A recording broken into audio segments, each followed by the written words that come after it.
Por favor, Claudia, por acá. Y ahora la clase.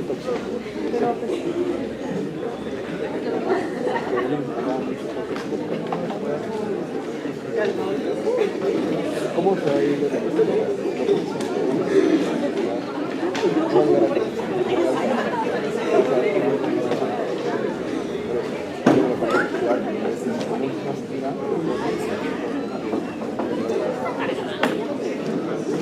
Claro, pero no tiene que ser perfecto.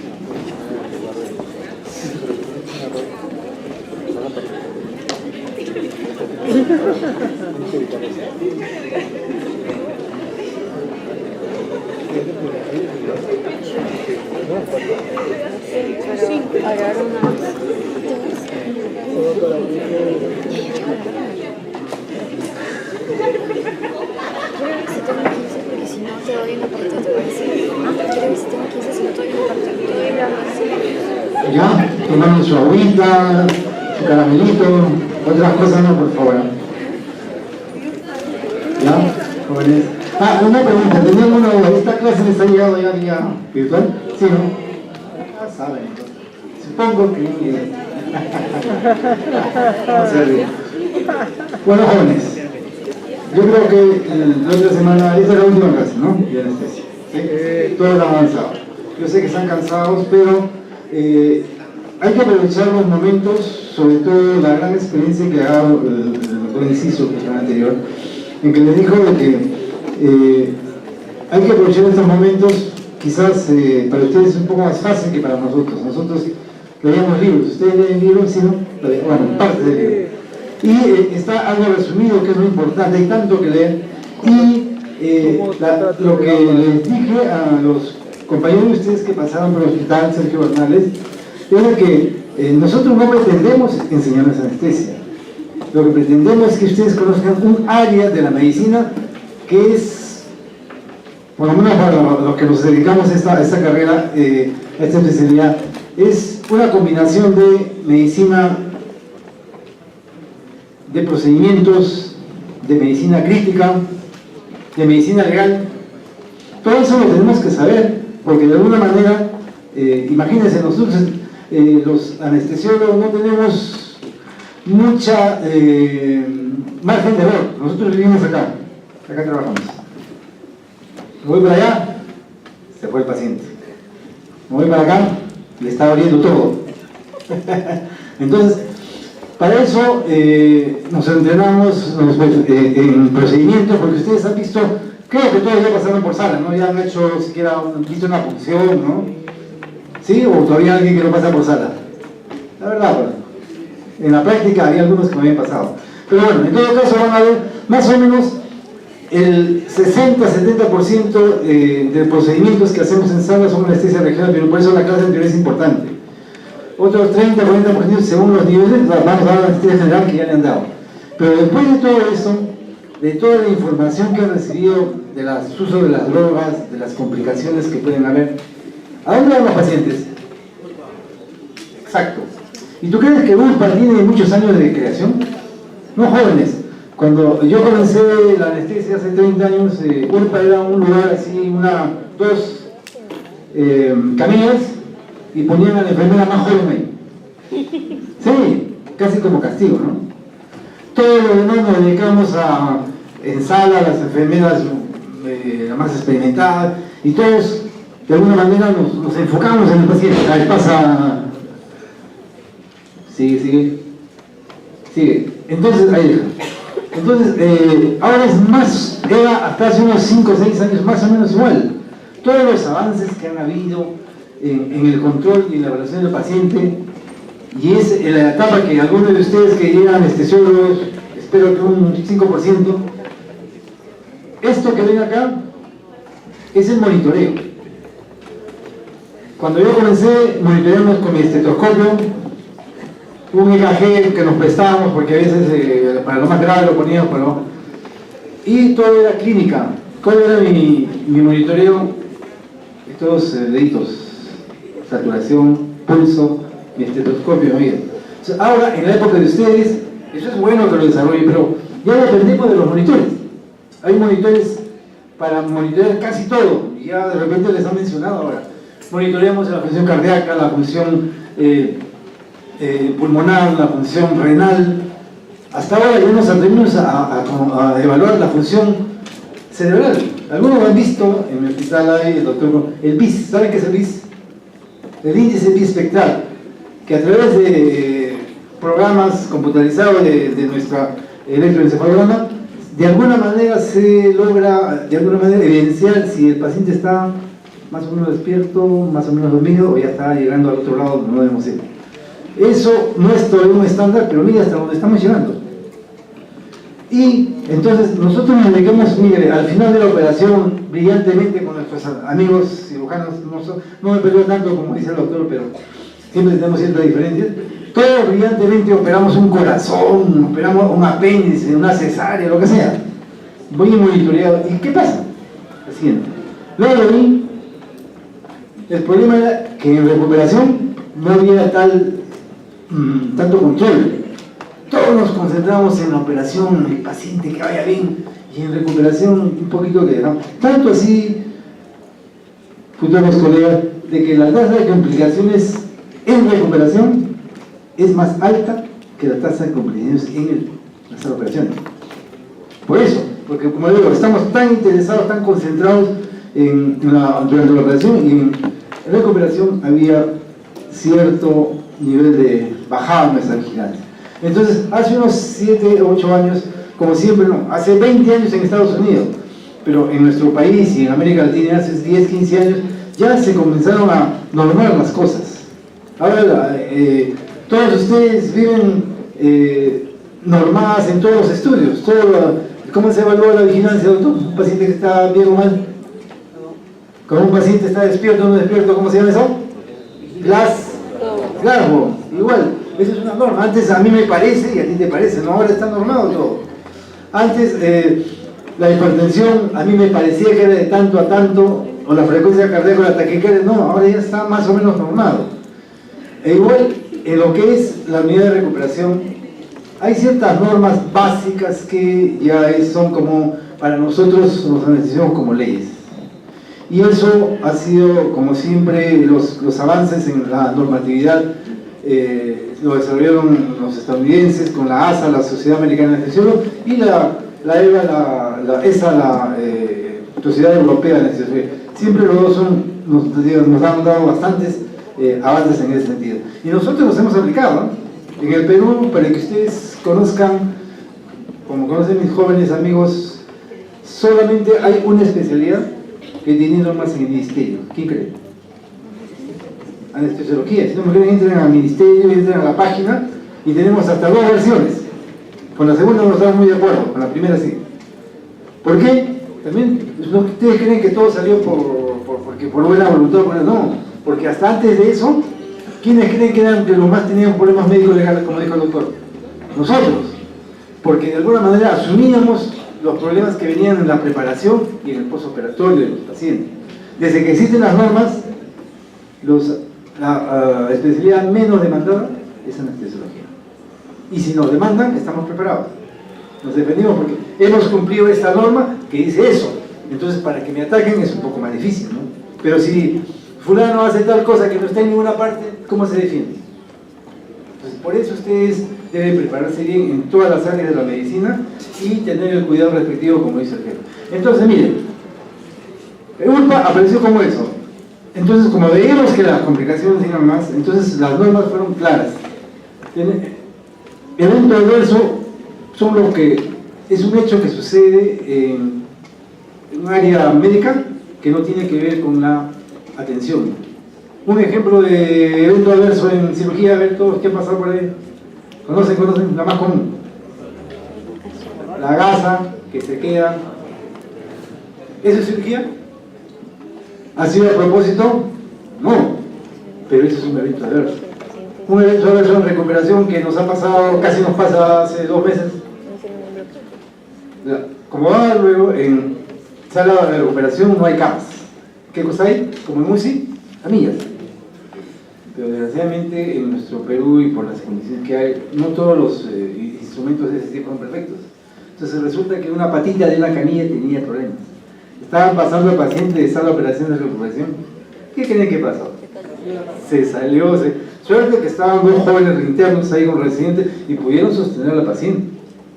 Si no, ¿quién creen que paga para este pechito? Sí, pero yo no solo, me iba con la enfermera. Claro, porque la responsabilidad no es solo mía, sino de los dos. Y de paso le llamaban al cirujano porque él tiene que ayudarme. No, pero si nos vamos los tres, ¿no? Así es, ¿no?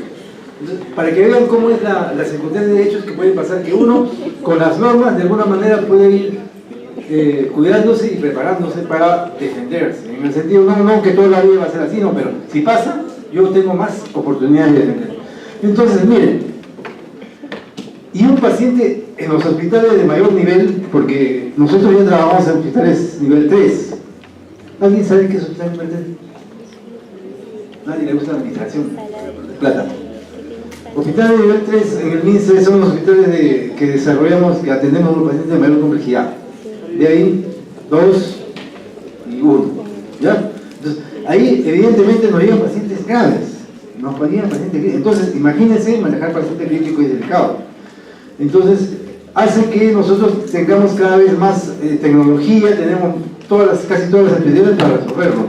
Pero a pesar de eso, los pacientes nos llegan.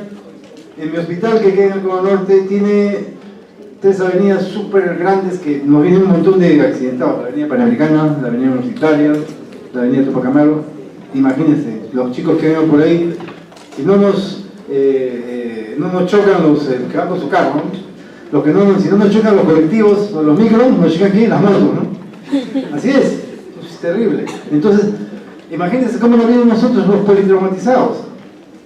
Vienen en severa 50. Entonces, eso nosotros tenemos que manejarlo y como van a ver una exposición, que el manejo ya es diferente en el postoperatorio. La siguiente, por favor. Entonces, mírense, esta es una unidad de recuperación. O sea, nuestras unidades de recuperación ya son como UCIs. Ustedes si han tenido y tienen la oportunidad de rotar por una UCI, ven que es así. Camillas, monitores, todo, o sea, no hay separación porque a veces no hay una sola enfermera para cada paciente o un médico para cada paciente. Una enfermera, que les voy a explicar después, tiene que estar mirando varias a través de los monitores. Entonces, tiene que tener ciertas características como ven ahí, ¿no? Y lo más importante es que sea cercano a lugares donde puedan ayudarnos. Cercano a UCI, porcentaje de los pacientes tiene que ir a UCI, cercano al radiodiagnóstico, al laboratorio, porque en recuperación a veces es necesario pedir exámenes, pedir pruebas que, inclusive a veces radiológicas, control postoperatorio de los pulmones. Entonces necesitamos que sea de esta manera. Y hay ciertos datos que deberían ser claros. O sea, 1.5 camillas por quirófano. Yo tengo 7, sala de operaciones debería tener. ¿Cuántas camillas? Multipliquen. 16, 17. Desgraciadamente tengo 12. Vean, tenemos problemas. La siguiente. Y atendimos la 24. Algo semejante, todo el paciente que llega a nuestra unidad tiene acá una fuente de oxígeno, tiene una fuente de aspiración, monitores, todo para tratarlo al paciente como si fuera muy delicado, porque un paciente que sale hasta despierto, por todo lo que han estudiado hoy día, las drogas algunas hacen efectos secundarios posteriores, no es lo común pero sucede, hay depresiones respiratorias, etc. Un anestesiólogo no se puede dar el lujo de, aquí, están ahí, se un paro, señorita, tráigame una adrenalina, señorita, tráigame un tubo endotraqueal. En ese 3 o 5 minutos se dio un evento negativo, que lo logro reanimar y queda un paciente cebrado, que es el peor, ¿cómo le digo? El peor caso en que un anestesiólogo puede estar. Disculpa que digo esto, espero que no lo hagan. No sé si decirme esto es bueno, pero si un paciente por X razones se muere, tú lo puedes afrontar, lo puedes defender. Pero imagínate tener un paciente vegetal 15 años al lado tuyo, en el sentido de que la paciente sigue ahí, el paciente no se desarrolla generalmente. Es bien triste y hay algunos colegas que han tenido y tienen esa situación. Entonces, tenemos todos los elementos a la mano para justamente prevenir los problemas. La siguiente. Y como les dije, ese de arriba es la norma de la anestesiología. Y justamente acá a la derecha dice, ¿no? ¿Cuál es el cuidado post-anestesia? También están los cuidados pre y el cuidado transanestesia. Y esto es dado por el Ministerio, pero cada hospital, cada institución puede adaptarla a su realidad. Aquí el hospital, creo que Santa Rosa lo adaptó a su realidad. La siguiente.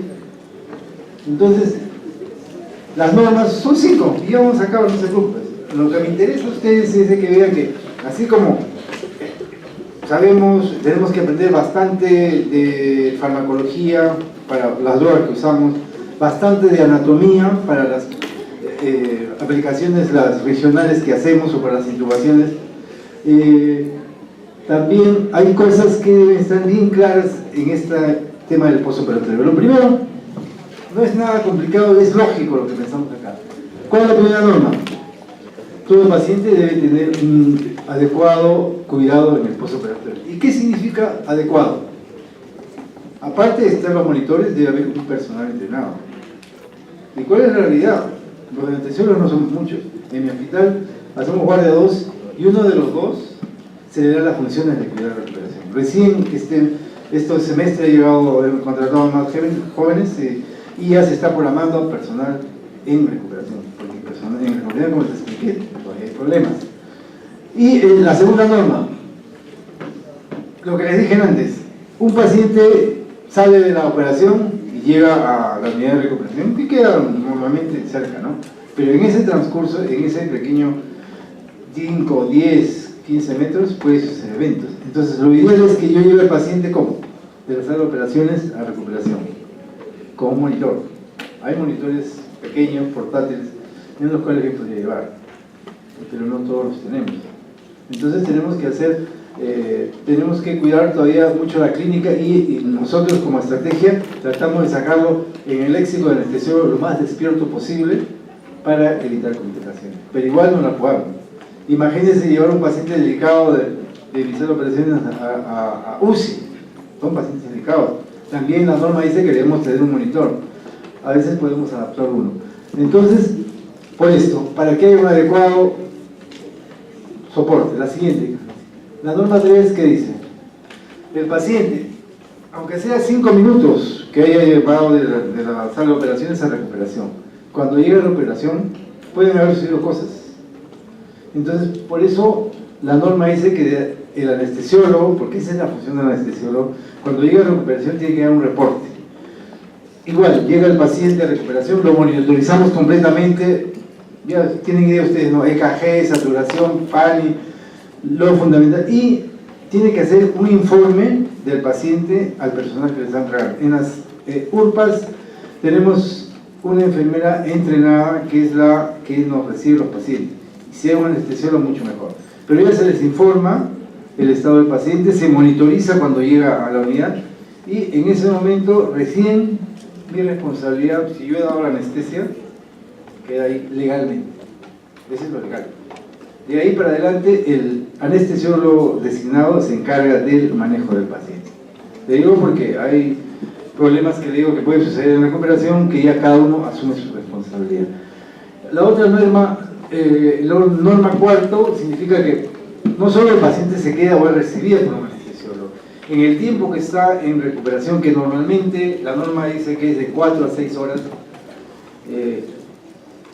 está monitoreada continuamente. En otros lugares hay, como ahorita, 8 o 10 pacientes y hay una central donde la enfermera puede monitorear a todos. Pero si no, cada uno tiene alarmas, tiene monitores y hay que estar, evidentemente los más delicados se ponen en un lugar más cercano a la enfermera para que esté controlando. Y ella tiene el deber de avisarnos cualquier cosa que pase, porque las enfermeras son muy buenas colaboradoras y manejan bien el centro de salud, pero la responsabilidad de culpa de quién es, del médico anestesiólogo, así de simple. Bueno, entonces teóricamente todo va bien, no pasa nada, y uno antes, para acabar, uno antes. Igual, el paciente está 4 o 6 horas en recuperación, evoluciona bien, recupera la mayor parte de su estado, y eso es también un criterio que lo hablaremos después, y el anestesiólogo firma el alta del paciente. Y como le dije, A mis chicos, el paciente puede ir a dónde? A su piso. ¿A dónde más se puede ir? A UCI. ¿A dónde más? ¿A su casa? ¿Se puede ir a su casa? Cirugía ambulatoria, ¿es eso? Casos especiales en los cuales los pacientes de ahí están en tipo de COVID y se van a su casa. Y una más, volver a la operación, a veces sucede, se complica, en el postoperatorio vuelve a sangrar, volvemos a hacerlo. Y la última, no lo queremos, pero a veces sucede. Bueno, la siguiente, para acabar, chicos, entonces, revisamos complicaciones. Siempre las complicaciones más importantes son náuseas y vómitos. Este es un estudio antiguo, pero nos mantenemos más o menos igual. Dificultad de las vías aéreas y hipotensión. La siguiente. Entonces, dentro de las dificultades de la vía aérea, obstrucción de la vía aérea y la laringoescapos. Son más frecuentes. Tampoco es mucho, pero hay que conocerlo. La siguiente. ¿Y por qué sucede? Y ahí sí tienes que recordar la clase anterior que dio el doctor, de relajantes musculares. Le dio la doctora Nostroza la clase de relajantes musculares, ¿no? ¿Sí? Creo que bueno. Los relajantes musculares, yo les digo a los estudiantes en los cuales pasan por nosotros, es el veneno que nos ayuda. Así de sencillo. Es bueno, facilita la intubación, facilita la operación para el cirujano relaja, pero hay que manejarlo con los cuidados adecuados porque aparte que en el transoperatorio puede haber algún problema, en el postoperatorio es más dificultoso. Porque se supone que el paciente ha salido, se está despertando, entre comillas, o sea, se está eliminando los hipnóticos que hemos usado, los analgésicos que hemos usado, y se supone que el relajante muscular también ya ha pasado, pero sucede que no siempre es así. A veces la eliminación completa del relajante no es total y puede suceder depresión respiratoria. La siguiente. Mire, y este es el problema. Se dice que el diafragma se recupera más rápido que los músculos faringeos. Entonces, ¿qué significa? Que el paciente, cuando pasa el efecto del relajante muscular, comienza a respirar, ¿no? Pero en la parte faríngea todavía no está bloqueada medianamente. Entonces, llega a sala y comienza a respirar mal. A veces está con el tubo de Mayo y comienza a desaturar, o sea, intentamos sacar el tubo de Mayo y comienza a dificultar la respiración. Entonces, justo ese periodo tiene que tener mucho cuidado con el apoyo de oxígeno que le demos, como dijo el doctor, el apoyo de oxígeno y el cuidado del personal que está con nosotros.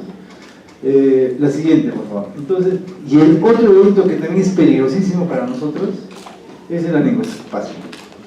Como ven ahí, imagínense, en esta zona, en la anestesia general estaba colocada el tubo endotraqueal, ¿no? Es un elemento extraño, a pesar que es más moderno, teóricamente no produce efectos, pero es un elemento extraño. Un elemento extraño en un lugar de nuestro cuerpo que puede producir una operación, a veces 1 hora, pero a veces son 5 horas. A veces una operación en un adulto que tiene una característica de la tráquea diferente que un niñito, un recién nacido. Nosotros operamos niños recién nacidos de 2 kilitos. Entonces, todo eso hace que esa área sea muy fácil de ser inflamada. Y ante inflamación, en el momento de desintubar o en el postoperatorio, esa zona se puede contraer, puede suceder una contracción de esa zona y producir un espasmo. Si es un espasmo, ese es uno de los problemas más difíciles para nosotros. Y a veces lo tratamos como un RCP o antiinflamatorio, ventilar, pero a veces hasta tenemos que volverlos a reintubar. Entonces, por eso se pone, no es tan frecuente, pero en ciertos casos nosotros ya vamos viendo, como niños, definitivamente niños es más frecuente, pacientes con un problema respiratorio.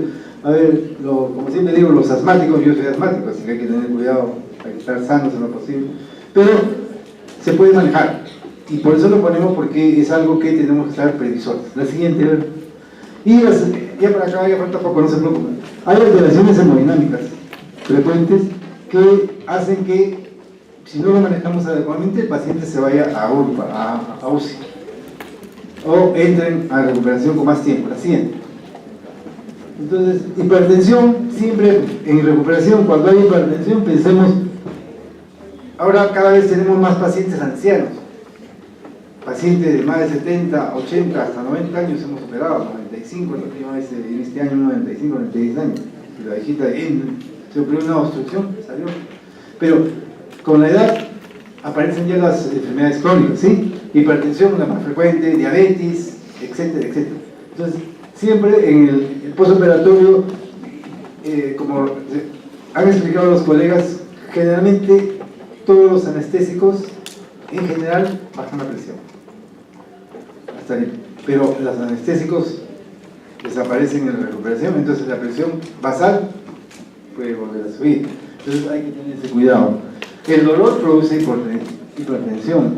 Las náuseas, en un momento, hasta los escalofríos que a veces hay en el postoperatorio puede suceder. Y eso ya son casos muy, muy especiales. La siguiente. Pero igual puede suceder hipotensión. Y definitivamente la posición más clara es sangrado. Y eso es un criterio que en recuperación siempre estamos con la enfermera, ¿no? Paciente postoperada que comienza a mantener hipotensión y no encontramos causa, ¿qué cosa es? Una hemorragia. Definitivamente, desde pequeña, si es más rápida y hay hipotensión severa, eso es muy frecuente, bueno, no puedo decir la palabra frecuente, pero se presenta bastante en los postoperatorios de las cesáreas, a veces. Un vaso no se suelta y comienza a sangrar y tenemos un problema, ¿no? Entonces, sangrado, tercer espacio y también hipotensión en una sepsis. Un paciente que entra en sepsis en el postoperatorio puede tener como uno de los valores la hipotensión, o en caso de isquemia también. Entonces, le digo porque esta hipotensión es uno de los signos que tenemos que hacer los demás para tener un diagnóstico completo. La siguiente, ¿sí? Taquicardia, generalmente más unida al dolor, a una alteración de electrolitos o a un shock cardiogénico. La siguiente. Bradicardia, esto es frecuente porque nosotros usamos, explicaba el doctor anterior, opioides. Usamos bastantes opioides porque por un lado nos ayudan a disminuir los anestésicos y relajantes musculares en la operación, nos ayudan para el dolor. Pero un efecto secundario de los opioides es la bradicardia. En ciertos casos de cirugía, y el bloqueo espinal es una complicación también bien severa del bloqueo regional y que nos produce una bradicardia muy mantenida. La siguiente, por favor. Y por eso monitorizamos pacientes de bajo riesgo y de alto riesgo. La siguiente. Y bueno, aunque la paciente, imagínense, se le ha operado un tumor de mama, a veces lo hacemos hasta con sedación y local. En el postoperatorio tiene que estar así, todos los pacientes, con su monitor, con su oxímetro de pulso, su EKG y su paño. Y con un personal que lo tiene que doblar. Así debe ser. La siguiente. Y si el paciente es delicado, por eso les digo, ahora nuestras unidades de recuperación los hemos convertido en UCI. ¿Por qué? Porque desgraciadamente en mi hospital y casi todos los hospitales del Perú, las UCIs van llenas. Tienen 6, 8, 10 camas y si el paciente no hay cama en UCI, no lo podemos llevar a otra parte. Hay otro lugar donde pueda haber monitores, a veces un ventilador, diversos tipos de infusores para poner drogas sinotrópicas.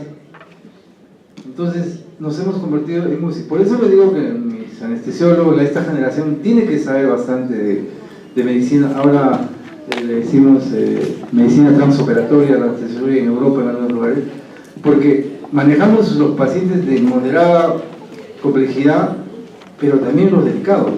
Y hay casos en los cuales mis pacientes han estado 4 o 5 días en la unidad de recuperación porque UCI no nos abarcamos. Es un manejo conjunto, ¿eh? No significa que en recuperación nosotros solos somos los responsables, y eso es algo que hemos discutido también. Porque si sangra, ¿es mi responsabilidad? No, es el cirujano.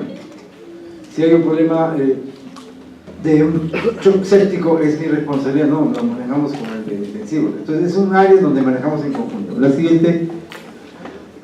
Y uno de los temas que no le da mucha importancia es la hipotermia. Generalmente todos los pacientes, algunos estudios se han operado, quedan al final con frío, a veces con temblores, y ese temblor, si se mantiene, y sobre todo en los recién nacidos de pequeños, pueden producir todas esas cosas.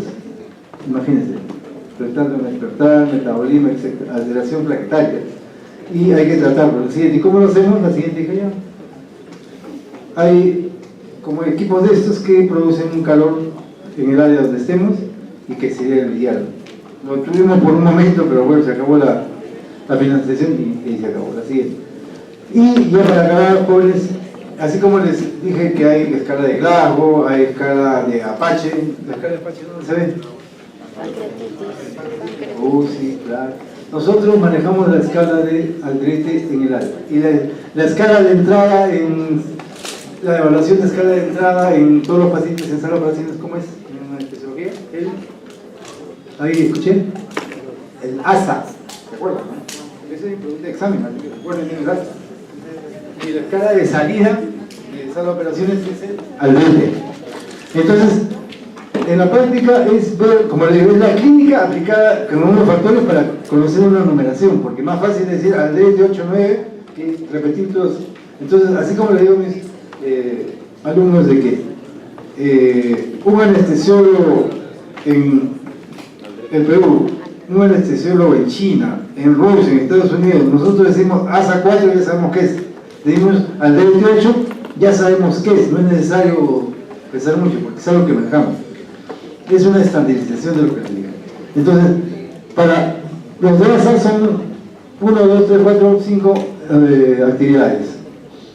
La primera es si es capaz de mover las 4 extremidades, todo es para más, es suma 2, ¿ok?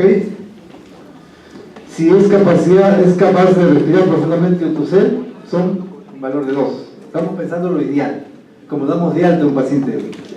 Si la presión está más o menos a 20 milímetros del nivel preanestésico, más o menos, no hay problema, está bien, pero si esas diferencias si ustedes ven en libros, a veces está en porcentaje, que también es válido, ¿no? Puede ser en milímetros o 10 o 20% semejante al valor de entrada, también es válido, ¿no? Cualquiera de los dos. Y conciencia está completamente despierto, y este es el saturador. Antes de esto había una escala de Aldrete en el que se decía color de la piel, todo, pero eso fue antes de que apareciera el oxímetro.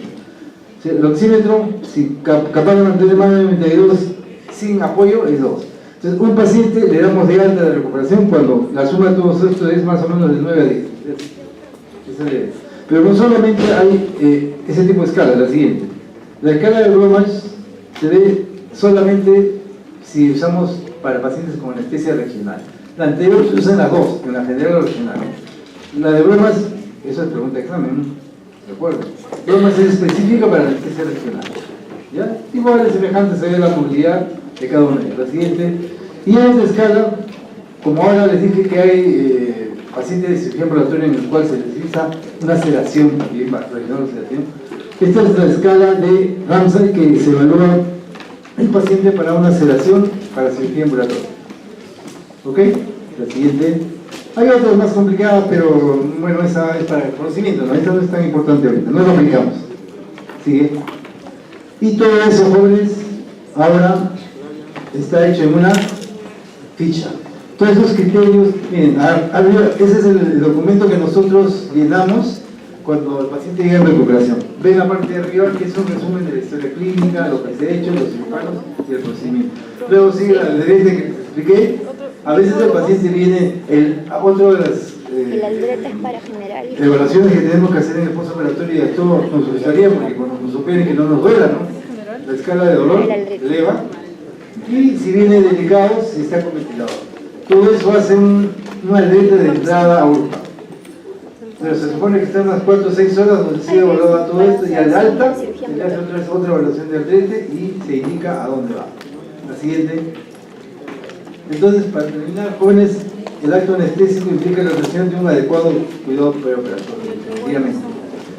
Una unidad de recuperación, las complicaciones generalmente son prevenibles, uno las puede identificar rápidamente y le trae pacientes, no, ya que se confunda. Eso significa que lo ideal es que a URPA llegue un paciente al Aldrete 7, no alta, el alta es otro Aldrete, ¿sí?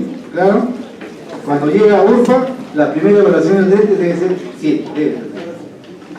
Y en la práctica anestésica, todos los pacientes deberían ir al URPA recuperado. La siguiente para acabar. En el año 2010 se reunieron en Europa los anestesiólogos de la sociedad y como hace también 10 a 15 años comenzamos a nivel de la ONU a ver, en la Organización Mundial de Salud, a ver lo que es seguridad del paciente. Los anestesiólogos consideramos que la seguridad es el valor más importante de nuestro trabajo. Entonces ellos definieron algunas normas y ellos propusieron de que todo el paciente tiene derecho a esperar seguros y protegidos todos sus procesos existenciales y sobre todo el postoperatorio, la siguiente. En ese congreso en el 2010, entonces la norma sería que toda institución que proporcione cuidados anestésicos debe cumplir los estándares mínimos de monitorización reglamentados por la EVA o la Sociedad Europea, y todos los quirófanos deben tener las normas que se expliquen. La siguiente, hija, creo que hagamos. Muy bien, jóvenes. Espero que les haya gustado y los espero comentarnos y hay algunos recientes.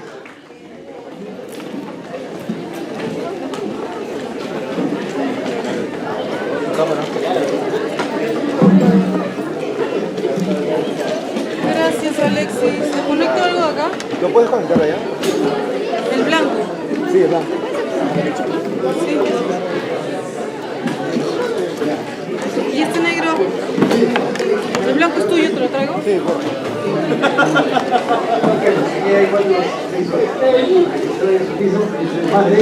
No, un favor. ¿Cómo?